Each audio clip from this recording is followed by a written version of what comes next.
तुलसीदास जी ने कहा देखो तुम उसको खोलना बस नहीं, अगर तुम खोलोगे तो डूब जाओगे। उन्होंने कहा बिल्कुल। अब भक्त चलने लगा, चलते चलते उसके मन में विचार आया, देखो तुलसीदास जी ने कहा कि इसको खोलना नहीं,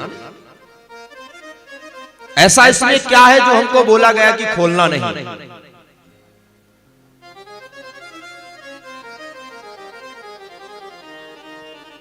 उसके मन में विचार आया नहीं इसको खोला जाए। जैसे ही नदी पार करने वाले थे इतने में उन्होंने अपनी मुट्ठी खोली। मुट्ठी खोलने के बाद जैसे ही डूबने लगे, डूबते डूबते उस मुट्ठी में लिखा हुआ था राम, एक कागज के अंदर लिखा हुआ था राम। और जैसे ही वो डूबने लगे तो डूबते डूबते कहते हे राम जी बचाओ, और डूबने लगे। इतने में उनके मन में विचार आया कि इस कागज को तो कौन दिया है? तुलसीदास जी ने, तो क्यों ना तुलसीदास जी का नाम लिया जाए।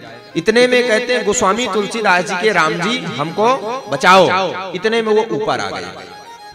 ऊपर आने के बाद मध्य रात्रि के बाद प्रातः कालीन वो फिर तुलसीदास जी के पास पहुंचे और बोले प्रभु हमको एक बात नहीं समझ में आ रही है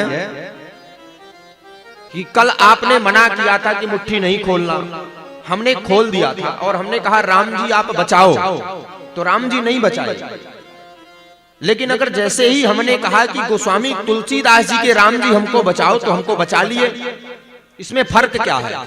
उन्होंने कहा भक्त फर्क केवल इतना है, वही रामचरितमानस है जो तुम्हारे घर में रखी है, वही रामचरितमानस है जो यहां आपको बताई जा रही है। मानो कि वही राम है जो तुम्हारे हृदय में है, वही राम है जो हमारे हृदय में है। फर्क केवल इतना है कि तुमको अपने राम पर विश्वास नहीं है और हमारे राम पर तुमको विश्वास है। केवल फर्क का अंतर रहता है। राम तो वही है दो अक्षर का,